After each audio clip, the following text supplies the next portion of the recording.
Na Radio Ognjišče in Planet TV je z vami oddaja Spoznanje več predsodek manj. Tokrat v njej gostimo urednika, pisatelja in duhovnika, magistra Branka Cestnika. Najprej lep pozdrav. Pozdravljeni. Spet bomo govorili o aktualnostih z področja cerkve in družbe, no, ampak najino oddajo vedno začneva z dobro novico. In tudi danes bo tako. Lahko bi rekli, v volilnem letu smo in včeraj so bile tudi volitve novih članov župnijskih pastoralnih svetov. Zakaj je to dobra novica? Dobra novica je, da se s tem uresničuje drugi Vatikanski koncil, ki je cerkvi naročal, da torej prilagodi svoje življenje, svojo pastoralo tej veliki viziji Božjega ljudstva. Cerkev kot Božje ljudstvo, ne? In Božje ljudstvo je aktivno, je soudeleženo, sodeluje v življenju cerkve, ni samo objekt duhovnikove pastorale, ne, ampak torej je zraven in lahko svetuje in sprejema odgovornosti. In iz tega Božjega ljudstva mi potem vsake župniji postavimo može in žene, ki so člani župnijskega pastoralnega sveta. Če bi to primerjal s politiko, je to neki mali župnijski parlament. Seveda pa nima tistih podobnih ali pa istih pristojnosti kot politični parlament, ni zakonodajna oblast, ne, ampak seveda je pa svetovalna in tudi določeni nasveti imajo včasih težo zakonov. To se mora narediti in to bomo naredili, ne, torej gre tudi potem v smeri izvršnega. Predvsem pa seveda, kot sem dejal, ne, da se cerkev začuti kot zrelo občestvo, ne, da torej smo vsi bratje in sestre, ne da bi zrušili zdaj lik pastirja, duhovnika, ampak smo vsi bratje in sestre in naj se to tudi vidi na volitvah članov župnijskih pastoralnih svetov. Nekako super volilno leto je letos, ne, in te volitve v župnijske pastoralne svete so zelo zanimive. Ne? Cerkev je tako, no, da je zna preživeti v vseh mogočih in nemogočih političnih sistemih, ne, in se zna prilagoditi in seveda tudi v demokraciji živi in se tudi prilagaja demokraciji. V nekih ozirih je tudi ona ustvarila demokracijo, ne, zlasti, če pomislimo recimo na biblično idejo svobodnega človeka, biblično idejo dostojanstva človeka, ne, to so osnove za demokracijo ali pa za enakost vseh ljudi. Torej, ja, ampak seveda, cerkev je pa po svoji naravi je pa občestvo, kar je pa več kot demokracija. V demokraciji ni nujno, da se ljudje, ki so udeleženi v eni demokraciji, v eni družbi, v eni politiki, da se čutijo brate in sestre. V slovenskem primeru to je očitno, da se ne čutijo za brate in sestre, ne. Medtem ko pa v cerkvi, ja, se čutimo brate in sestre in torej občestvo je višja stopnja kot ena demokratična skupnost. Uporabljamo pa lahko kakšne metode demokratične skupnosti, ne. In če se navežemo na vašo župnijo, prihajate torej iz Frankolovega, udeležba je bila dobra? No, pač običajna nedelja za našo mrzlo cerkev, mi imamo zelo mrzlo cerkev in januar je najmanj obiskana sveta maša v celem letu na Frankolovem. Letos smo imeli +1, to je bil rekord, skoraj do nule je prišlo mraz v cerkvi, ne. In seveda je potem v teh razmerah malo težje izvajati stvari, ki pa predvidevajo večjo udeležbo. Tako da smo potem mi na ŽPS-ju naredili malo bolj prilagojeno vse skupaj, da ni ravno zdaj v obliki volitev, lističev, pa izpolnjevanja lističev, metanja. Je pa kljub temu nek proces, pri katerem se poišče in izvoli in postavi dobre može in žene za to službo. No, o volitvah bova seveda danes še govorila, ampak zdaj pa predlagam, da greva kar na prvo veliko temo tokratne oddaje, ki nam bo nekako služila za osnovo članek pod naslovom Povratek religije, prebojenski moralizem ne deluje več. In sicer ta članek govori o tem, kako se religija vrača s tako imenovano generacijo Z. Naj povem, ne, da je ta generacija rojena med letoma 1995 in 2010 in je zanjo značilna ta navezanost na elektronske naprave. Oni so prvi pravzaprav kot otroci uporabljali internet in tako naprej. In zdaj, zanimivo, generacija Z recimo v ZDA predstavlja največjo skupino vernikov. V Veliki Britaniji 49% mladih verjame v Boga, pred manj kot 10 leti jih je bilo le 28%. Francija doživlja tudi spektakularno rast števila krstov odraslih, kar 30%. To je recimo ta najna prva tema za današnjo oddajo Spoznanje več, predsodek manj. Prosim, en kratek komentar. Torej, en sociolog je rekel, ne, da je definirati religijo kakor zabijati puding na steno. Ti puding lahko zabiješ na steno, ampak ti bo spolzel. Ne? In takoj, ko ti pri religiji ugotoviš neko stanje in si 100% na tisto stanje drži, je ti religija že odšla drugam, ti je že spolzela iz tega primeža, ki si ga ti določil s svojo teorijo. Ne? Zdaj pač veljavi zdaj ta teorija sekularizacije. Da se zahodni človek, vključno slovenski, oddaljuje od religije in se ravna po pravilih tega sveta, sekularizacija. Ne? In seveda, in da hkrati sekularizacija še ne pomeni ateizma, ne? Ampak da se pa hkrati tudi narašča ateizem, se pravi čista nevera v Boga, izpovedovanje torej nevernosti. In v slovenskem prostoru pri mladih mislim, da še nimamo tega zahodnega trenda, ne? Da bi zdaj pri mladih opazili porast vernosti, ampak mi običajno smo nekje desetletje, dve z enimi večjimi zahodnimi trendi. Ne? Pač karavanke niso zastonj tako visoke in imajo obliko tudi ograje, ne? Zlasti Košuta seveda, in še potem ti vplivi ne pljusknejo tako hitro čez. Mi smo še v fazi zatona vernosti pri mladih. To se vidi recimo, zlasti po letu 2010 so tudi statistike pokazale, da mladi manj obiskujejo svete maše, potem, da te nove generacije mladih se manj odločajo za krščevanje svojih otrok. In recimo tudi Stična mladih je imela okrog leta 2000 10 000 udeležencev, zdaj jih ima 5 do 6 000, kar še je vedno veliko, ne? Ampak vendar se je skoraj da prepolovilo. No? Tako. Kaj se pa dogaja na Zahodu? Ja, to v bistvu razveseljujoče, ne? Čeprav bom potem še povedal, je pa tudi neka skrb lahko. Tako, tudi o tem bova nekaj spregovorila. Ja, pri tem povratku in sicer religije. 3 koraki so, ki jih vi prepoznavate recimo s tem višanjem zavesti vernikov. Torej, eno so migracije. Ne? Z migracijami se v Evropo vrača Bog. Mu lahko damo ime Bog Oče, Jezusov Bog Oče, ne? Ali pa lahko Allah. Mohamedov Allah. Ne? Skratka, migranti, ki pridejo, niso ateisti. In že s tem se začne vernostna struktura spreminjati.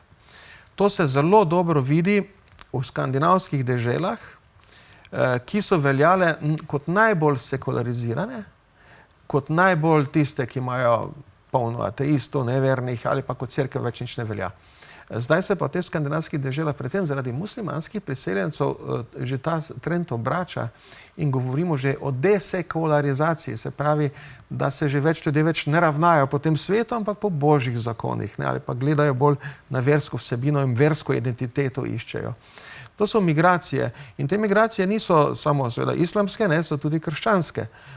Jaz sem bil na sobotnem letu v centru Madrida, eno leto, leta 2012, torej sem bil tam, naša župnija je velika, ima količ za 1800 otrok in srednješolcev, ne, torej in najstnikov, zelo aktivna. Mi smo imeli ob normalnem obratovanju 7 nedeljskih maš, v poletnem času 5, no, ampak tistih 7 nedeljskih maš bi bilo dovolj 4, 5, pa bi bila cerkev polna. Ja, bi bilo dovolj, če ne bi bilo migrantov. Migranti, tam je močna portoriška skupnost, recimo bila tam v enih ulicah noter in tisti so bili tako močni, so imeli praktično eno mašo so oni lahko zapolnili in tudi dali ministrante in vse, ne. Tako da vidiš, da migracije torej so zelo širok pojav, ne, in tudi z verskega vidika so zanimive. No, drugo je seveda pa to, kar smo rekli, da se religija vrača po iskanju korenin civilizacije, ne, se pravi, to pa danes tudi vidimo zlasti bolj tem desno čutečem ali pa nacionalistično čutečem delu naše javnega življenja, ne, da se začnejo bolj spraševati, kaj smo, kdo smo, in potem pride do krščanske identitete. Zdaj, da prideš ti do krščanske identitete, rečeš, jaz sem kristjan, jaz spadam v krščansko tradicijo, naši predniki so se bojevali, da so zaščitili krščansko Evropo in tak naprej, to še ni spreobrnenje. Ne? Ampak danes je dosti tega, tu moramo biti pozorni, tega identitetnega, bi jaz rekel kulturnega. Iskanja. Ja, identitetnega iskanja, kakšno identiteto. In potem nekako se potem profilira neko kulturno krščanstvo, ne? Kot kultura, kot kulturni ambient. Ne? To mi je zanimivo, jaz sem šel brati Breivikov manifest, tale terorist, ki je na otoku Utoja ubil 90 mladih socialnih demokratov, ne, na Norveškem, takrat mislim, da bilo leta 11, ja. In je naredil en manifest in v tistem manifestu on tudi govori recimo o krščanskem koreninah, ne, ampak on reče za sebe, jaz sem ateist. Ampak naše poreklo pa je krščansko. In jaz branim krščansko civilizacijo pred Rasulom. Ampak kak si ti ateist in braniš krščansko civilizacijo? Vidite, to je možno, če krščanstvo vzameš samo v tistem kulturnem okviru, ne, civilizacijskem okviru. In tudi tega povratka je zdaj kar nekaj čutiti na Zahodu. No. Sicer pa nikakor ne gre skupaj, ne. In pa seveda tudi ob iskanju in spreobrnenju, ne, to je tista tretja pa poglobljena pot, recimo, dojemanja tako, ja. To vere, pa imamo kar bi si pravzaprav želeli. To pa so katehumenat. Katehumeni za poslušalce in gledalce, treba povedati, da še za gledalce od danes naprej, ne. Torej, katehumeni, to so tisti ljudje, ki srečajo Jezusa Kristusa, se spreobrnejo in prosijo za krst. In potem krsta ne dobijo takoj, ampak imajo pripravo. In tej pripravi rečemo katehumenat. No, in tega katehumenata je pa zdaj na Zahodu precej. Lansko leto smo bili šokirani, ko so prišli ven podatki, da za Veliko noč 17,000 Francozov odraslih sprejelo krst. Pa je Francija nekako mati družbenih sprememb. Kar se v Franciji začne, se potem nadaljuje po celi Evropi. Ne? In v Franciji so s francosko revolucijo začelo en trend, recimo, z, ne vem, umetniško revolucijo po letu 1900 ali pa tam okrog drug trend, tam je Francija dala kulturo, umetnost, ne? Ampak zdaj pa lahko v Franciji dobimo tudi neki še dodatni trend povratka k Bogu. Ne? In te Francozi vedno znajo presenetiti. Pa ne samo Francozi, tudi v slovenskem prostoru opažamo, da katehumenat raste. Počasi sicer ni tako skokovito, ampak počasi narašča in tudi tukaj lahko so nekaj znaki upanja, ne, za cerkev, da se bo obnovila svoje članstvo, seveda. Tako ali tako ste rekli, ne, da pravzaprav te smernice pridejo k nam z nekajletno zamudo. Ne? Tako, ja, k nam pride z nekajletno zamudo. S tem, da pač slovenski prostor, za razliko, to sem imel vedno težave v tujini. Ne? Jaz sem v Italiji študiral, zelo sem vezan na španski prostor. Bil sem v Nemčiji, pod nemško provinco nekaj časa. Tada sem v tujino večkrat šel, pa potem seveda vse posod sem vprašal, kako je stanje v Sloveniji. Pa to. In je ena izmed stvari, ko jih težko poveš, da imamo v Sloveniji antiklerikalizem arhaičnega tipa. Ne, antiklerikalizem, kot so ga te zahodne demokracije imele morda pred 100 leti ali pa takoj po vojni, takrat v času spolne revolucije, recimo. In da slovenski antiklerikalizem se pač postal neka filozofija, skoraj da v enem delu slovenske elite. In da ta elita je tudi močna. In ta elita dela na tem, da bi ovirala cerkev, ne? In je močna tudi v kulturnem smislu, ustvarja kulturne vsebine, usmerja mišljenje, drži v rokah medije, ne? In ta elita je tudi en izmed dejavnikov, da je slovenski prostor morda do krščanskih vsebin dodatno zadržan, zlasti mladi, ne? No in zdaj sva pri tisti temi, ki ste jo že prej nekako nakazali, ne? In sicer, da te trendi so nekako taki, ki jih pozdravljamo, ampak ne pa čisto vse. Namreč prihaja pa na določenih delih tudi do radikalizacije. Ja, tako, ne, zdaj to... Čeprav tukaj krščanstva verjetno ne bova izpostavljala. Breivik, recimo, ne, to je skrajno desni terorist, on tam v svojem manifestu sicer nekaj razpreda o krščanstvu, sam pa ni kristjan, to kar priznal, on je pogan, ne, torej, tako da ga ne moramo imeti za verskega terorista, ampak neke vrste nacionalist, fašist, pogan, ne. Torej, ampak seveda imamo pa, religija danes postala varnostno vprašanje, ne. Zdaj, hvala Bogu, je ta islamska država poražena, ker dokler je ta islamska država delovala, govorim 10 let nazaj, je izvažala teroristično dejavnost tudi k nam. Ulice so postale nevarne, v mestih so se zvršili, spomnimo se, teroristični napadi samo na ljudi, ki so pili in se pomanjkovali v baro, pa so že bili tarča terorističnega napada. Ali pa na trgu, recimo, na trgu, ja. Skozi katerega je zapeljal avtomobil. In to se je dogajalo v imenu Boga. V imenu Boga, ne. In to pa tista religija in tisti povratek Boga, ki me ni všeč. Bog se vrača, jaz pa nisem vesel. To je ena serija mojih blogov bilo svoj čas, ne. Bog se vrača, jaz pa nisem vesel. Ker se torej nasilje išče svoj prostor. Človek je nasilen, eni ljudje so nasilni, ne znajo z nasiljem, ne znajo ga krotiti, mu podležejo in potem je za njih najbolj idealno, da si ga osmislijo.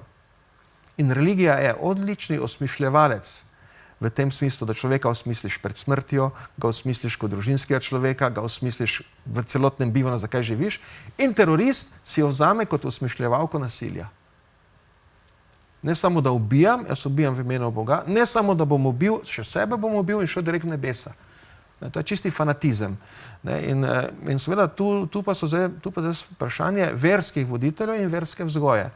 In seveda v katoliški cerkvi imamo kar, kot včasih rečejo, cerkvena hierarhija, ne, pa imajo potem polno nekih pripomb na cerkveno hierarhijo, mimo grede cerkveno hierarhijo šimfajo, sami pa so svojemu šefu službi stokrat bolj pokorni kot jaz svojemu škofu, recimo, ne. Ja, no, tako, torej, ampak imamo neko doktrinalno disciplino, neki nauk od veruka naprej, kaj je prava vera, pa kaj je narobešna, ne. Mi se ves čas bojujemo za pravo vernost. Ves čas. In v pravo vernosti ni nasilja. Ne sme biti nasilja. Ker potem zmaličiš podobo Boga. Medtem ko pa vidimo, da se je v islamu v enih segmentih vleko se ta nasilni islam ali pa nasilna razlaga oziroma celo razlaga mučeništva skozi ubijanje. Ne. Mučenik običajno tisti, ki te drugi ubijajo, ti si na strani dobrega in Boga ubijate hudoben človek. Medtem ko pa zdaj mučeništvo postane to, da ti drugega ubiješ in še sebe zraven, da si mučenik. Ne. Torej, to je sprevrženo. In to mora seveda tudi islam, njihove duhovne avtoritete narediti, da to umirijo in zdi se, da vseeno zdaj nekako jim to uspeva, no, ni več toliko teh terorističnih napadov. Tako, magister Branko Cesnik, to je bilo dovolj za prvi del naše oddaje. Predlagam nekaj oglasov.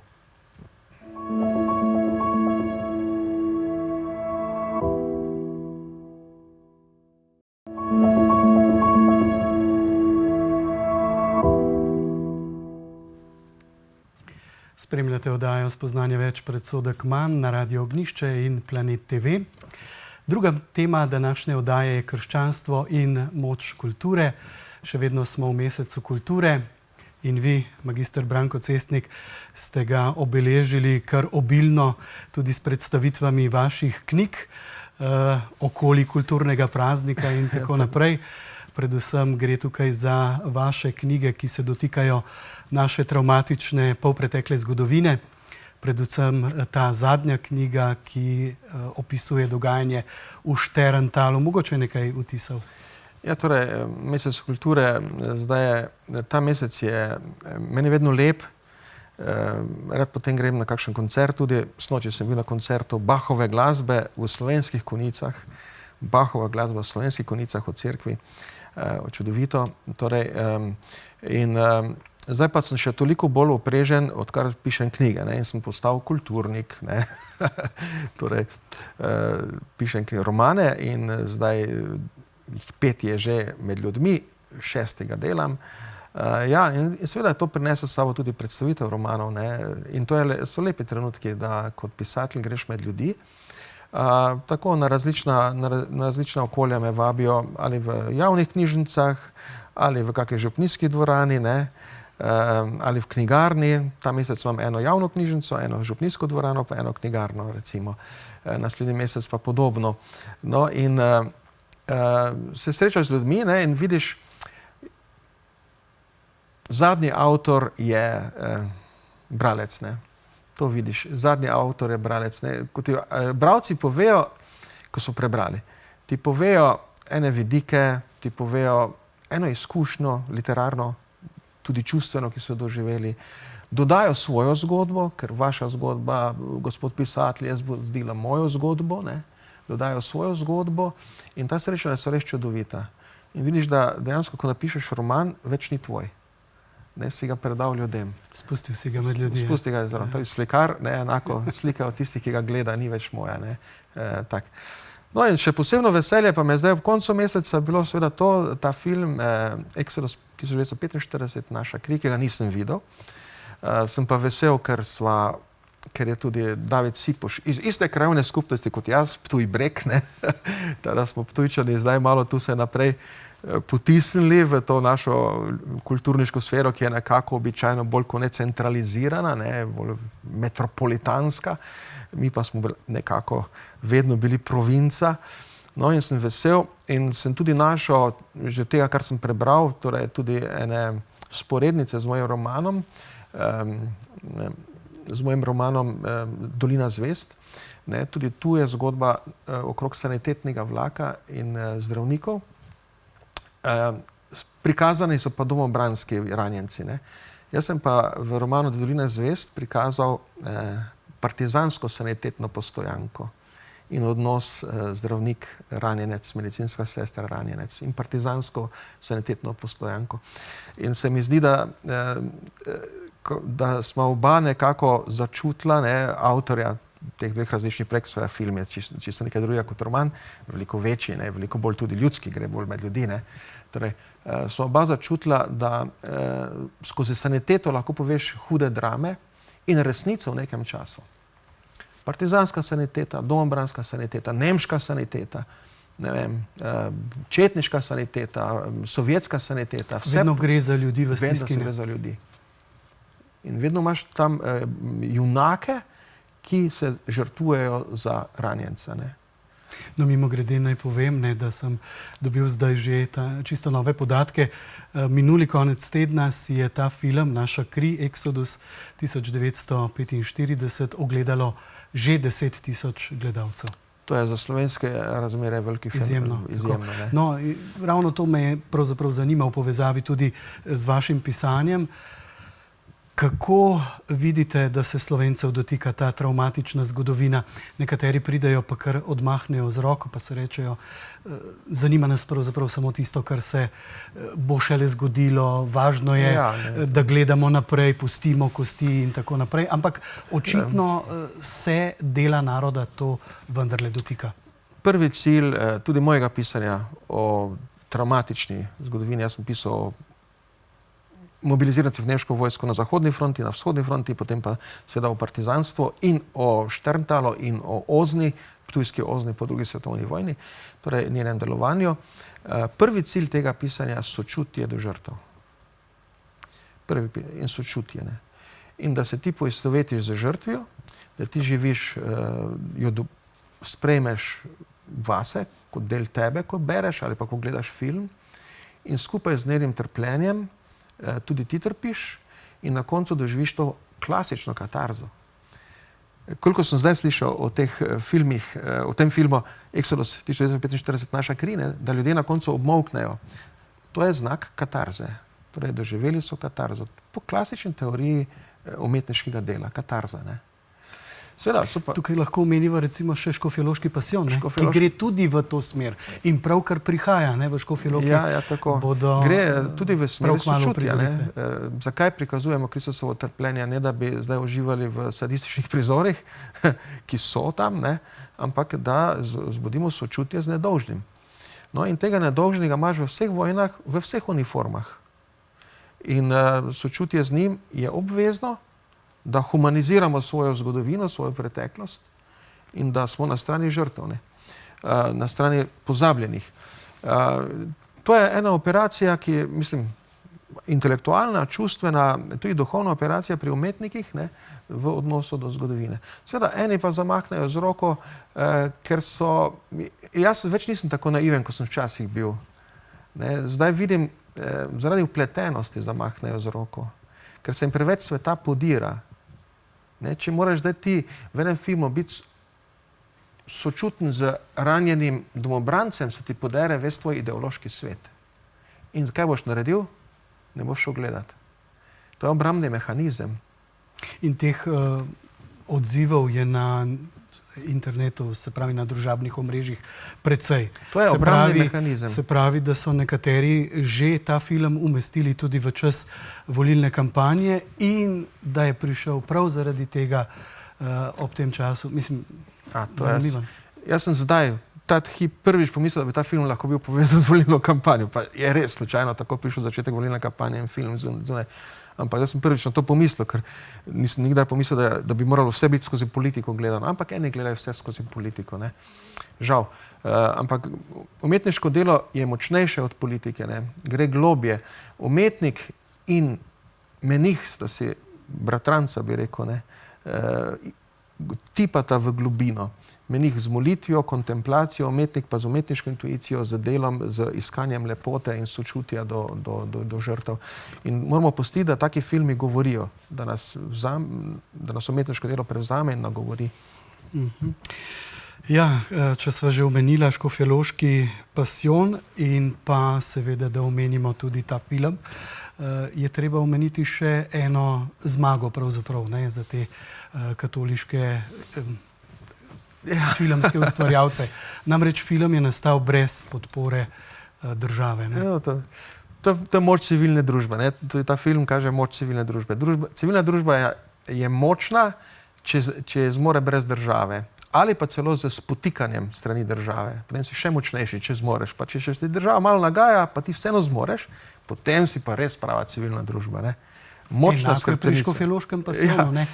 Koliko... Jaz sem imel srečo, da sem snovalca Škofjeloškega pasijona več kot enkrat poslušal, ko je razlagal, kako je takrat leta 98, 99 bilo, ko so se v Škofjeloki začeli pač Avstrijci rečejo šnaps ide, ne? Idejo, ki jo dobiš samo, če šnaps popiješ, ampak to ni bilo šnaps ide. Se pravi, ko so v Škofjeloki začeli, bomo obudili naš pasijon. In kako so šli okrog od Poncija do Pilata iskati tudi pomoč. In seveda so našli pomoč, ampak tudi zavrnitve. In ena izmed zavrnitev je bilo na kulturnem ministrstvu. In na kulturnem ministrstvu so se jim skoraj smejali v glavo. Pa kaj ste vi smešni? Neki barok zdaj tu ven iz naftaline vlečete, no, oziroma iz teh prašnih omar, majavih, cerkvenih ali kakšnih že, ne? Danes je kultura nekaj drugega. In kaj je bilo takrat kultura? Takrat je bila kultura tako imenovana alternativna, underground, ne vem kakih vse epiteti so takrat bili nadevani okrog kulture, ki pa je najbolj ponazarjal pač Laibach oziroma Neue Slovenische Kunst. In ta ideologija, ne? Ampak Laibach in Neue Slovenische Kunst so bili takrat obilno financirani od države. To so bili državni ljubimci. Ne? No in kaj se je zgodilo, ne, če zdaj gledaš, zato ima Škofjeloški pasijon še toliko večjo vrednost, ker je nastal iz ljudi, iz te, bi rekel, krščansko-ljudske volje, ne, moči, duhovne moči, ampak seveda tudi iz ljudi, ki so trdo delali in znali zbirati sredstva. In je potem šel naprej in šele potem, ko je nastal, ko smo videli, kaj je seveda so tudi drugi priskočili, potem na zmagoviti voz ni težko priskočiti, ne, in še ti rečeš, bomo pa še mi zraje nekaj primaknili, da bo to trajalo. In danes je na UNESCO-vem seznamu svetovne kulturne dediščine ta naš ljubi Škofjeloški pasijon. Medtem ko tista alternativna kultura se ukvarja s fotopubom, ne, tam nekje so končali. Da bomo videli, kaj bo. Nič kaj dosti ne kaže. Nič kaj dosti ne kaže, ja. No, in tudi tukaj pri tej produkciji Studia Sipoš imamo tudi podobno, se pravi, da iz tega krščansko-ljudskega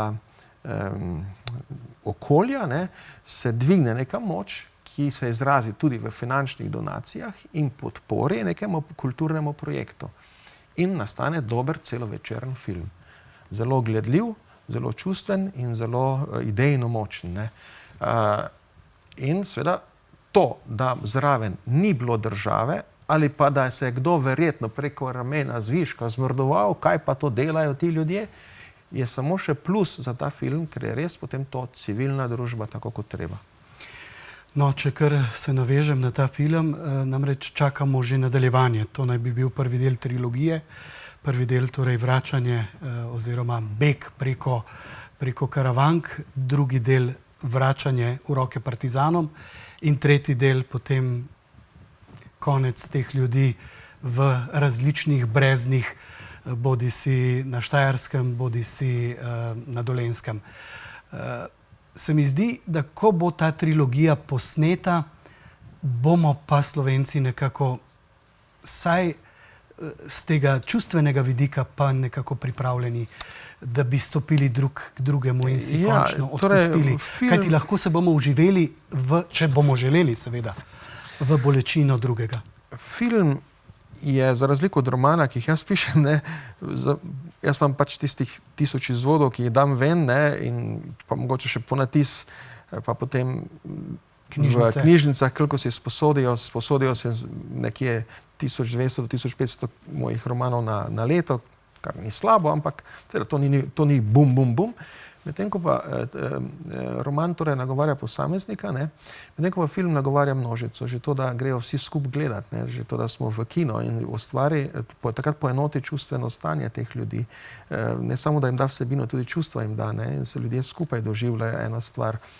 Potem film, če je dobro nared, je gledljiv, potem imajo še drugi mediji, prevzamejo televizija, razni ti filmski kanali, lahko gre v tujino.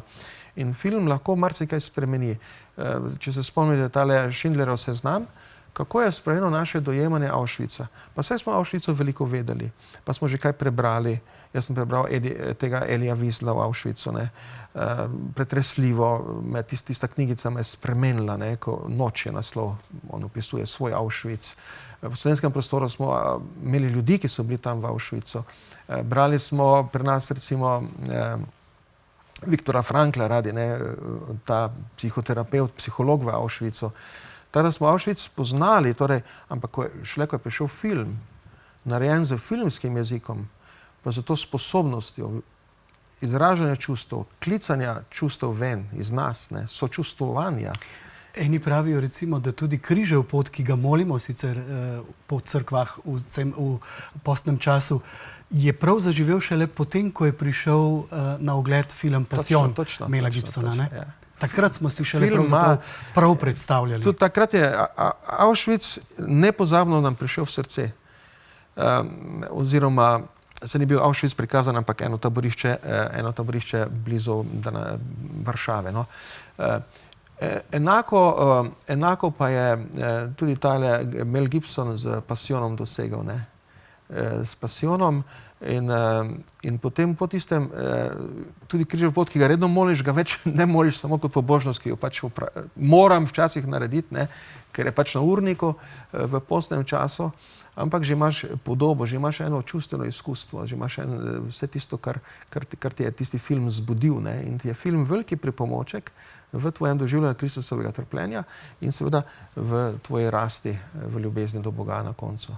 No, če skleneva še tole temo povezano z našo nepredelano zgodovino konca druge svetovne vojne, nekako bi si želeli, da bi to temo že odložili, da bi mrtvi, ki ležijo zdaj v plastičnih vrečah, sicer v nekih kostnicah in tako naprej, ampak ne samo tam, seveda, le dobili tisti zadnji košček, zadnje mesto počitka. Tako, ja. Čeprav nas je Kocbek takšen, kot je bil na eni in drugi strani, je pa imel vendarle na koncu ni postal nihilist, kot so kakšni njegovi tovariši postali, ker potem, če ubiješ, pa potem greš naprej, kot da nič ni bilo, to dejansko nihilizem, to niti ni socialna revolucija, to je nihilizem plus greh, ampak Kocbek je, mislim, da v Dnevniku leta 1946 že zapisal 100 let. 100 let bomo čakali, bo ta madež na nas. In tudi zdaj se zdi, jaz sem takrat, ko se je to začelo bolj odkrivati v 90-ih, ko smo začeli bolj odkrivati se stvari, tudi jaz sem blizu Šterntalja doma, pa nisem vedel o Šterntalju veliko, ne, v tem taborišču. Ampak takrat smo začeli počasi odkrivati, se je začelo govoriti, šli smo obiskati te kraje, si pogledali, kakšne pričevalce začeli poslušati, tudi po televiziji. No, takrat smo mislili, da se bo to hitro nekako umirilo, plus kočevska slovesnost, pa ko sta si Nadškof Šuštar in šef partije posegla v roko.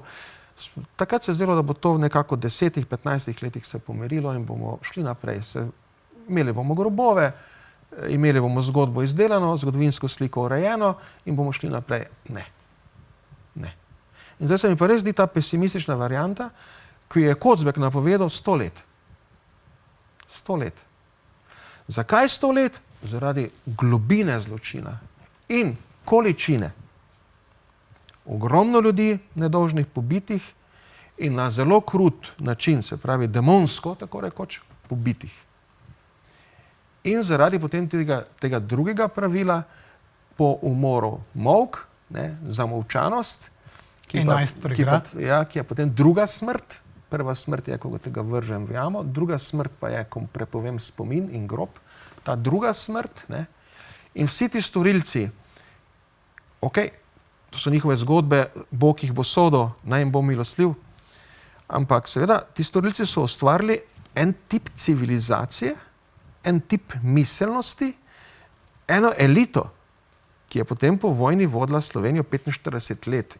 Intenzivno, nadaljuje pa še zdaj, ne? Z svojimi določenimi privilegijami.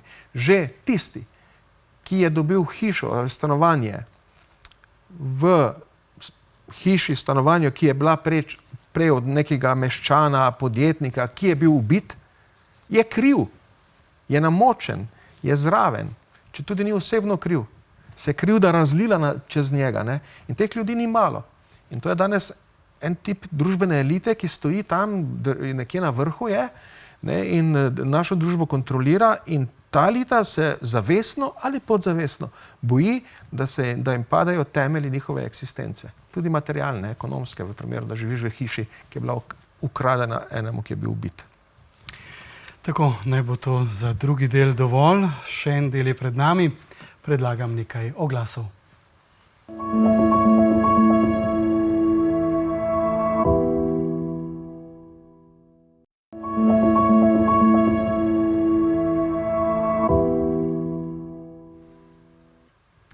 Spremljate oddajo Spoznanje več, predsodek manj na Radiu Ognjišče in Planet TV.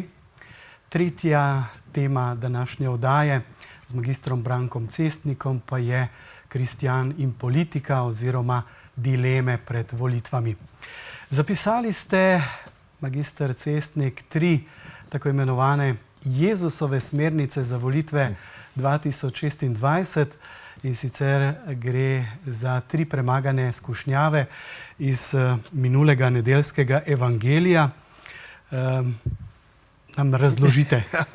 Zdaj, te skušnjave, ki jih hudič nameni Jezusu, ne, po 40-dnevnem postu, hitro jih razberemo tudi kot družbene skušnjave, zdaj kot družbeno tudi celo politično relevanco. Že to, da na koncu vseh skušnjav, tretja skušnjava je, da hudič reče Jezusu, prevzami vsa kraljestva sveta, ampak prej padi na kolena in me moli. Ne? Imajo to družbeno relevanco in se jih da tudi interpretirati na način, da jih razumemo tudi v kontekstu recimo enega aktualnega političnega dogajanja oziroma enih volitev, ne? In da si tudi naredimo ene smernice, kaj bi lahko bilo, ne? Kaj bi lahko nam povedali. Zdaj, prva skušnjava seveda je tisto, ko hudič reče Jezusu, tu lačen si, glej, tu imaš kamenje, v puščavi je veliko kamenja, ta kamnita puščava ne peščena, ampak kamnita bolj, ne. Torej, in spremeni to kamenje v kruh. Seveda, to je skušnjava, ki takoj vidimo to ekonomsko razsežnost. Se pravi, delo za lastni trebuh. Ja, delo za lastni trebuh. Kandidat. Nasiti se, Tako, z lahkoto pridi do hrane, privošči si, ne, saj zmoreš, zagrabi priložnost, ne, prav vidiš to komercialno-ekonomski pridih, ne, ali pa zakaj bi se mantral, zakaj bi delal, zakaj bi znoj potil, če pa torej lahko prideš kar tako, preko enega čudeža do tega kruha, ne. Tu je skušnjava, torej, da bi ekonomska skušnjava nekako in tudi lahko jo beremo kot skušnjavo, da bi človeka predstavil v trebuh. To je pri marksizmu, recimo, ne. Včasih smo rekli, da pač Marks človeka predstavi v trebuh kot središče, torej ekonomija kot središče človeka, ne. Kaj bomo jedli, kaj bomo pili in kjer bomo stanovali. Ekonomija je sicer zelo pomembna. V ekonomiji se izraža človekovo dostojanstvo, se izraža njegova sposobnost, kreativnost in vse te lastnosti se v gospodarstvu izražajo, ne, in zato gospodarstvo je odličen pokazatelj, kakšno je stanje tudi duha v družbi, ne.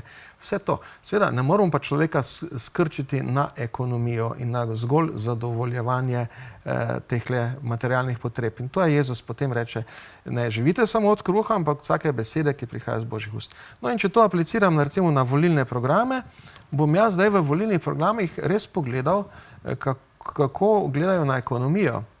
To še bo vedno, zdaj nas poskušajo ti naši politiki speljati v neke bolj čustvene vode, ne, da bi se opredeljevali okrog enih izjav, nastopov in tak naprej, bolj ko ne drug drugemu odkrivajo afere in nas poskušajo v to vplesti, ampak bodimo racionalni.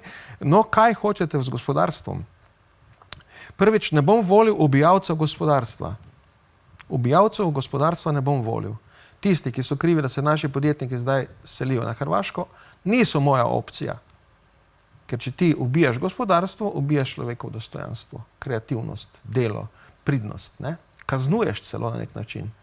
Ne? Po drugi strani pa spet ne bom volil tisti, ki pa jim je gospodarstvo vse. Ki bi skrčili celo družbo na gospodarsko dejavnost, ne? Ki bi na finance in gospodarstvo nekako skoraj da postavili na raven Boga.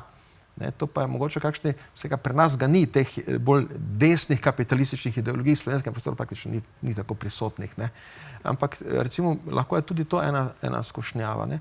Tako da bom res videl nekoga, ki torej zna gospodarstvo ceniti, ga pušča svobodnega, obenem pa seveda skrbi, da to gospodarstvo ne dela razlik v družbi, da je socialno naravnano. Ne? To je ta formula, ki jo krščanski socialni nauk. Krščanski socialni nauk, jaz tu pravim, ne, torej, mi smo profesor vprašali profesorja socialnega nauka na Gregoriani v Rimu v sredini 90-ih, ko sem jaz tam študiral, prva polovica 90-ih, ga je eden študent izval, tega profesora, jaz se priimka ne spomnim, je rekel, povejte, gospod profesor, katera stranka v Evropi je najbližja krščanskemu socialnemu nauku? On je rekel, ne bom povedal, ker to se ne da povedati, stranke imajo drugo logiko, krščanski socialni nauk je drugačen, je vzporedni, je bolj kroven, ni tako politično opredeljen. In te pa rekel, dajte, povejte. In potem je se vdal in je rekel, CDU, CSU, nemška, ne? Je rekel, tam je največ tega, kar razumemo kot krščanski socialni nauk. Torej, takrat je bil Kohl, recimo, potem je prišla Merklova, to obdobje, ne. CDU, CSU. Tako zanimivo.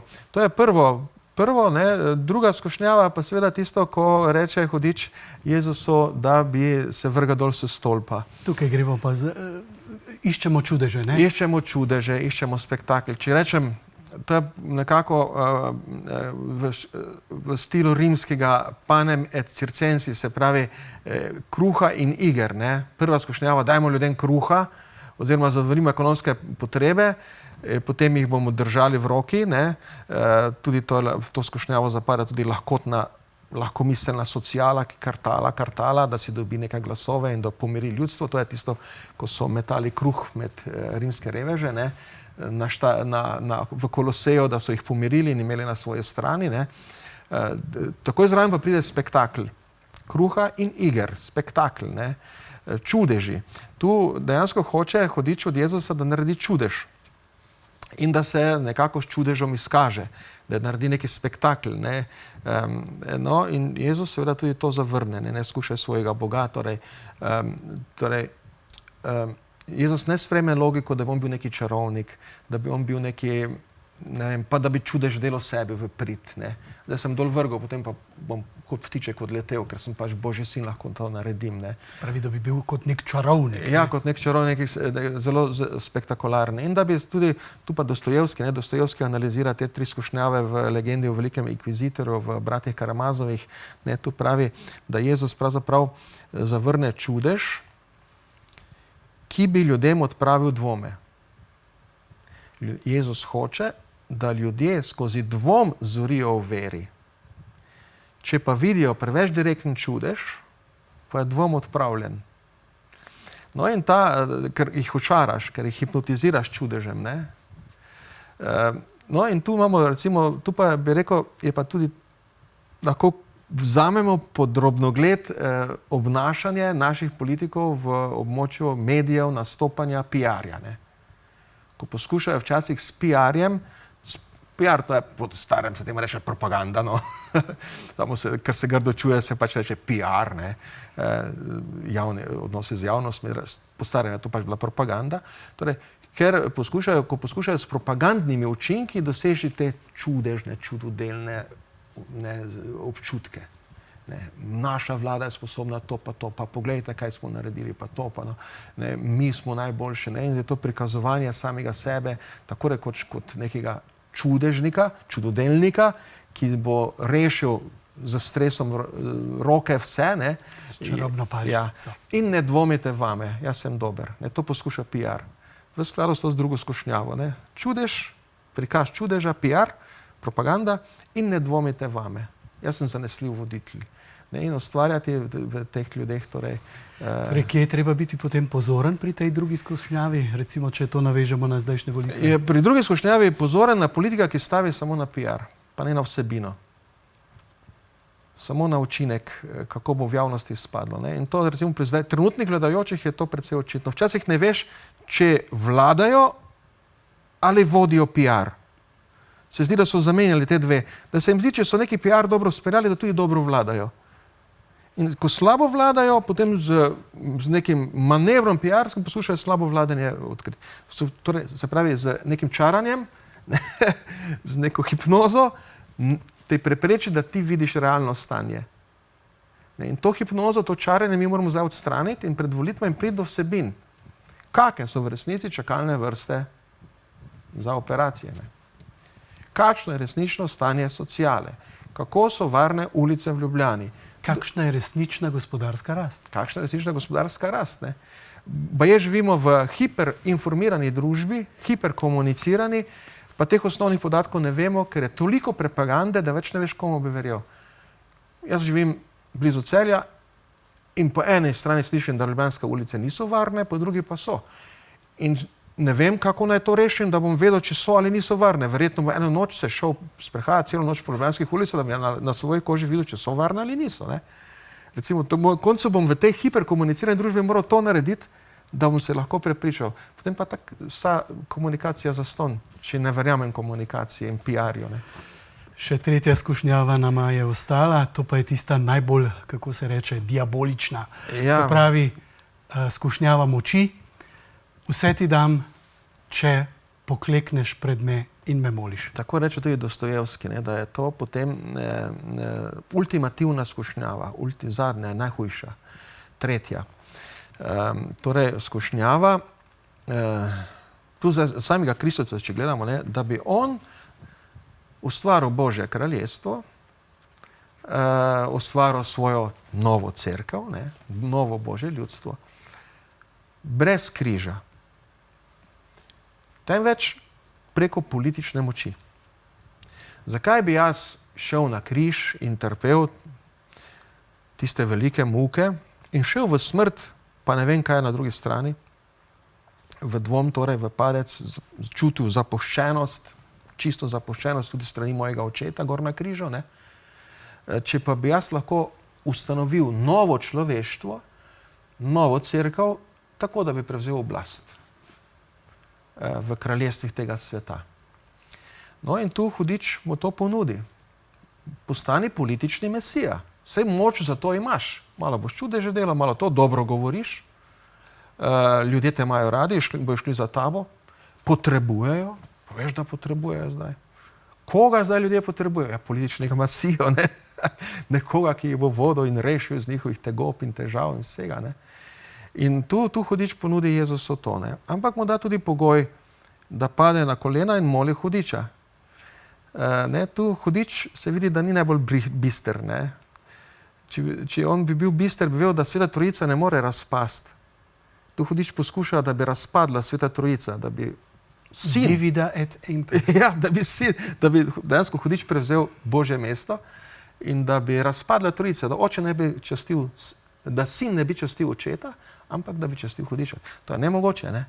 Ampak hudič je seveda tako nadut, da ne vidi, da je to nemogoče in Jezus vseeno to predlaga, časti mene in dobiš vsa ta kraljestva. No, tu je pa potem, seveda, politično gledano, če to prevedemo v politično stanje, je pa tu seveda mišljena ta želja politikov, da so gospodarji duš. Da on, ker zdaj ima oblast in moč, se čuti toliko nad ostalimi, da jih lahko šteje kot številke, kot kralj David. Kralj David, stari zavezi, je že bil strogo kaznovan strani Boga, ker je štel ljudi, ker jih je spreminjal v številke. Ne? To je ena izmed Davidovih grehov bil takrat. Nisi ti kralj, da Božje ljudstvo spreminjaš v številke. Vsak človek ima vrednost zase. To že imamo stare zaveze, to sporočilo. No, ampak to je vedno v politiki ta neka skušnjava nadutosti, ne? Zdaj pa jaz vladam in vse se mi more pokoriti. In jaz bom zedinil ljudi. Ljudje, potem pa to Dostojevski razlaga, ne? Ljudje itak hočejo biti v čredi. V čredi se počutijo varno, politik zavoha to čredništvo, ga spodbuja in vpelje potem neke vrste totalitarni režim, ne, teži k temu,